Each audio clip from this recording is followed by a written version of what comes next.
Le 15 novembre 1976 est élu le premier gouvernement indépendantiste de l'histoire du Québec. Dans son message inaugural, le premier ministre René Lévesque affirme l'intention de son gouvernement de doter la province d'une législation définitive en matière de langue.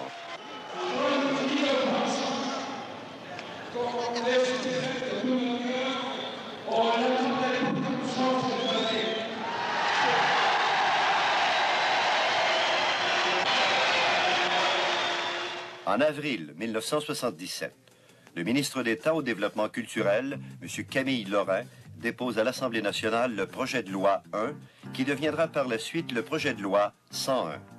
C'est la Charte du français. Ce projet de loi confirme que le français est la langue officielle du Québec. La Charte aura pour but d'abolir une partie des privilèges de la minorité anglophone, notamment le libre choix de la langue d'enseignement.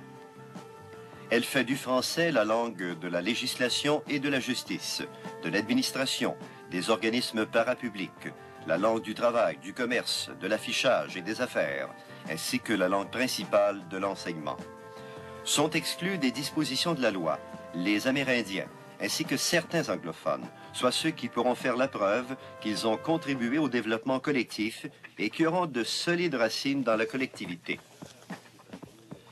Pour la première fois, cette législation semble faire l'unanimité chez les francophones du Québec.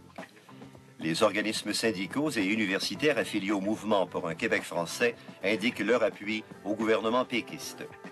Chez les anglophones, particulièrement dans le monde des affaires, la situation est tout autre. Des personnalités très influentes de la rue Saint-Jacques prédisent un exode massif des sièges sociaux. La presse anglophone croit reconnaître certains signes de panique au sein des milieux des affaires. Le président sortant de la Banque royale, M. McLaughlin, laisse entendre que cette institution pourrait déménager son siège social à Toronto. Dans une communication à la presse, M. Pierre Desmarais II souligne que le Québec demeure géographiquement localisé en Amérique du Nord, avec tout ce que cela implique. Des emplois quittent le Québec, si les investissements quittent le Québec, si les investissements ne se font pas au Québec, de quoi les Québécois vont-ils vivre exactement, qu'ils soient francophones ou anglophones? La Chambre de commerce du Québec abonde dans le même sens. Seule l'Association des hommes d'affaires québécois appuie le projet de loi. À mesure que passent les semaines, les déclarations se font moins vives, les milieux financiers ne voulant pas créer de climat désastreux pour l'économie. Des enquêtes menées par des médias d'information divers ainsi que le gouvernement fédéral démontrent maintenant que la fuite des sièges sociaux ne s'est pas concrétisée. L'ambassadeur des États-Unis à Ottawa affirme que les milieux d'affaires américains vont respecter toute législation québécoise les concernant. Dans le domaine de l'éducation, les points chauds se multiplient. L'abolition du libre choix ne se fait pas sans heurts. Ainsi, la Commission scolaire protestante de Montréal menace de recourir à la désobéissance civile si le gouvernement l'oblige à faire respecter sa législation en septembre prochain. Le gouvernement lui accorde un sursis. Chez les minorités non anglophones, la surprise semble avoir cédé à la résignation. La communauté italienne se dit d'accord avec le projet de loi, à la condition que toutes les minorités soient traitées de la même façon. Dans les cercles politiques, seuls les libéraux mènent la lutte pour établir le libre choix de la langue d'enseignement. L'Union nationale, après quelques hésitations, calque sa politique sur celle du Parti québécois. Le débat entourant la présentation de ce projet de loi n'aura pas suscité les grands rassemblements populaires qui ont marqué les lois 63 et 22. À peine une manifestation d'envergure au Forum de Montréal, où 6000 anglophones ont exprimé publiquement leur désaccord avec les dispositions de la Charte du français. C'est surtout devant la commission parlementaire, chargée d'étudier le projet de loi, que se sont manifestés les groupes de pression. Plus de 500 rapports ont été remis. Tous n'ont cependant pas été entendus.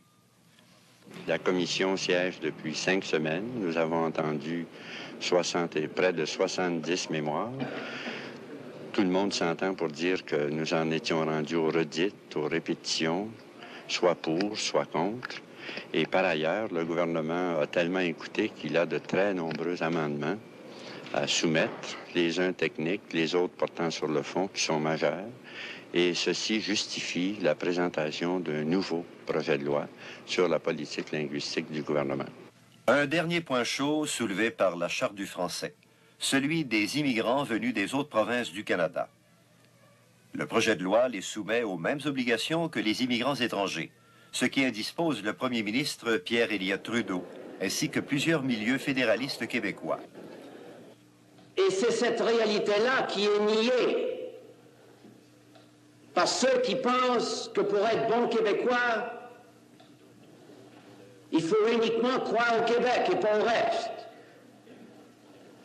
Comme si pour être bon Québécois, il ne faudrait pas croire à la fraternité humaine. Le premier ministre Lévesque se dit prêt à faire des concessions sur ce point et propose aux provinces canadiennes un accord de réciprocité. En vertu de cet accord, auquel les provinces pourront souscrire ou non, le Québec s'engage à intégrer les immigrants canadiens au système scolaire anglophone, à la condition que les immigrants québécois puissent avoir accès à l'école française dans les autres provinces canadiennes. Le 19 juillet 1977, le ministre Camille Lorrain déclare à l'Assemblée nationale « À la question « What does Quebec want ?» nous répondrons désormais « Ce que le Québec veut, c'est une patrie. Le Québec que cette loi annonce sera un pays français, instruit, moderne, qui prendra sa place à côté des pays de même taille et qui ont déjà fait leur marque sur le plan mondial. Il sera aussi capable d'atteindre à l'universel par et à travers sa spécificité culturelle. »